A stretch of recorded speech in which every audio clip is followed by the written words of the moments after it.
Okay, we're moving on to our next type of quadrilateral. We've talked about parallelograms, we've talked about rectangles, and now we are going to talk about something called a rhombus. Okay, a rhombus is a parallelogram, so all the parallelogram rules are going to apply to a rhombus as well. A rhombus is a parallelogram that has four congruent sides. So you see this picture over here, we have this kind of slanted square is how you'll hear a rhombus referred to sometimes. It's a slanted square. The reason it's a slanted square is because it doesn't have the right angles that a square would have, but it does have all four sides the same. So again, if a quadrilateral is a rhombus, then it is a parallelogram. So if you see this rhombus, ABCD, you can conclude that there's a parallelogram there also. So it's a parallelogram ABCD.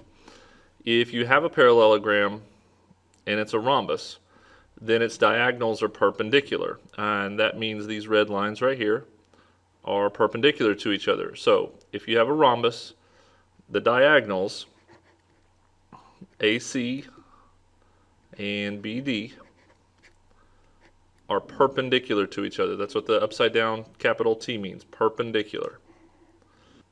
Okay, last theorem. If a parallelogram is a rhombus, then each diagonal bisects a pair of opposite angles. So this one's a little more complicated than the rest of them we've done. So here's the diagonals, right? AC and BD. Only when it's a rhombus, the diagonals bisect the angles. So in this picture, angle 1 is congruent to angle 2. Angle 3 is congruent to angle 4. Angle 5 is congruent to angle 6.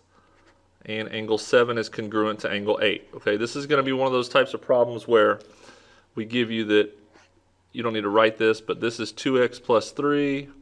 And this will be like 3x plus 1. And this is one that y'all are going to come to me and say, I have no idea what to do. Well, if it's bisected, you just write this equals this, okay? But it has to be a rhombus. All right, so we're going to write down all our conditions for a rhombus, and just like a rectangle, the first 5 are conditions for a parallelogram as well. So I'm going to note out there that those are parallelogram conditions as well. So the first one, opposite sides have to be parallel. Second parallelogram condition, opposite sides have to be congruent. Our third parallelogram condition, opposite angles have to be congruent. Our fourth parallelogram condition is that consecutive angles are supplementary. And our fifth parallelogram condition that you guys should know by now is that the diagonals bisect each other. And it's important that you know that it's bisect each other, not bisect angles, because parallelograms, they only bisect each other. Now, we're on to our conditions for a rhombus. The first one is that it has 4 congruent sides. Next one is the diagonals are perpendicular.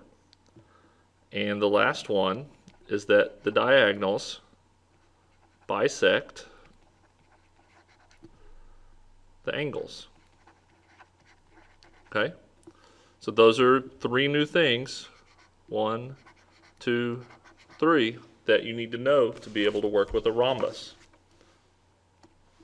So we're going to do a quick example, and then we're going to move on. So PQRS is a rhombus. Find each measure.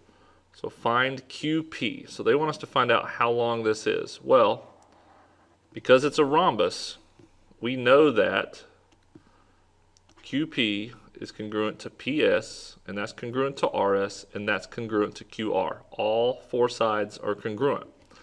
So even though we don't know anything about QP, we know that it's the same as QR and it's the same as RS. So if we could find one of those, we'd be in good shape. And the way we're going to find one of those is based on the fact that they're also congruent to each other. So 4a minus 14 equals 3a. So we're going to minus 4a from both sides and get negative 14 equals negative a. Divide both sides by negative 1.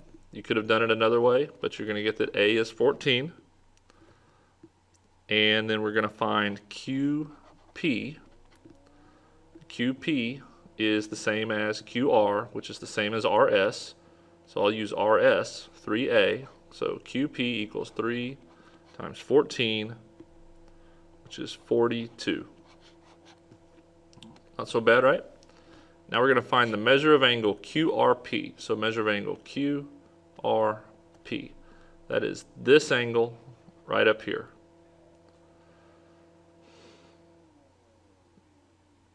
Now to find that angle, we're going to have to get a little creative, right? We know that because this has 4 sides, that it has 4 angles, we can figure out what all those angles add up to, right? So with our formula, n minus 2 times 180, we can do 4 minus 2, that's 2, times 180 equals 360. So that's what all of the angles in this rhombus add up to. Well then, we can take 360 and we can subtract 78 and 78 because the opposite angles are congruent thanks to the fact that it's a parallelogram. So 78 plus 78 is 156. So 360 minus 156 is 204. So that means that this angle and this angle add up to 204. Well, we know they're both equal to each other because it's a parallelogram. So we can take our 204, divide it by 2, and know that each one of them is 102. Well, now, instead of looking at each one of them together, we just want to look at one of them. And it doesn't matter which one because our rhombus property tells us that the diagonal bisects this angle, so both sides of it are the same, they're equal. So we can take this 102, divide it by 2 again, and we get 51. So then we know that the measure of angle QRP is 51 degrees. Okay, we'll practice that a little bit, so don't worry about it too much. All right, last thing we're going to write, and then we're going to stop, is something special about a rhombus is when you have a parallelogram with 4 congruent sides, that's a rhombus. But when it also has 4 right angles, it's a square. Okay, so a square is a parallelogram. It's also a rectangle because it meets all the qualifications for a rectangle. And it's also a rhombus. So it has all the properties of all 3. So basically every property you've learned so far about diagonals bisecting and diagonals being congruent and diagonals being perpendicular, all that fits with a square. So squares are kind of the easiest one to work with because everything works just like you think it should. All right, we're going to stop there. I'm going to do these problems with you in class tomorrow. So have a great night.